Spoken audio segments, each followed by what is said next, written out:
cái nghịch cắn là đòn.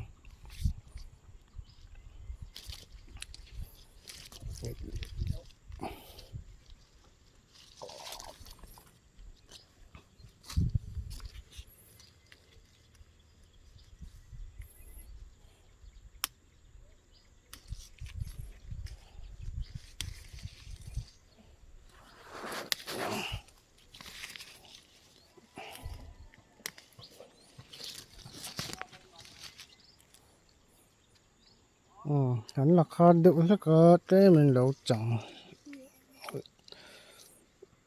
hắn là đựng là cả để nuôi rồi nè.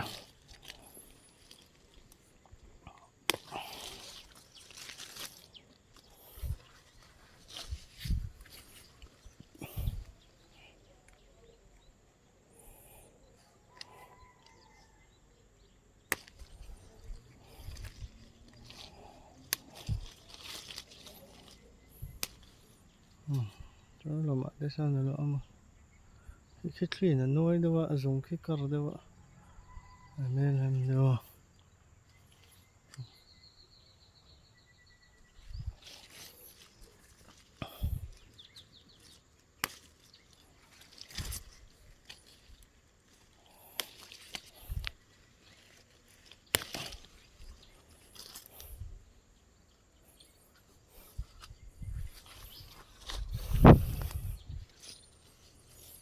Cái là hơi trẻ quá mà xe là trái tục lâu lọc giống giống hẹn nó cho lại giống giống à phụ dọc thì cần experience ở chuẩn.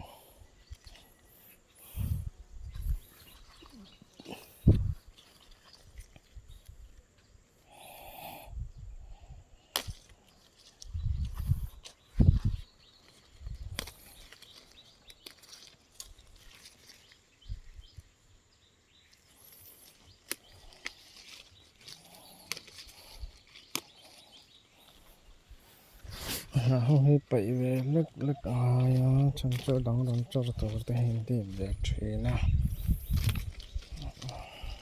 quỷ lúc tục lộ này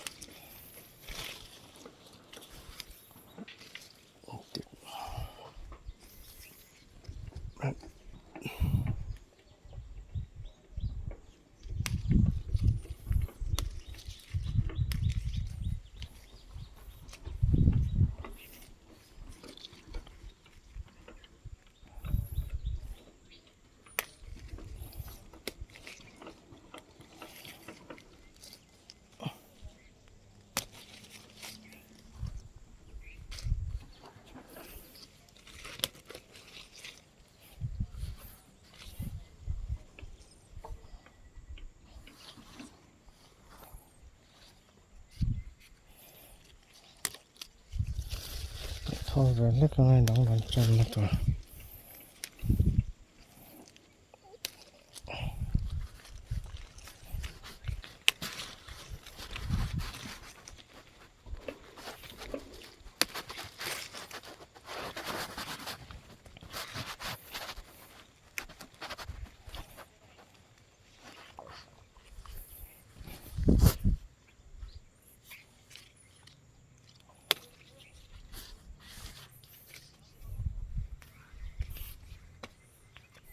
Nó là một cái bộ phận nó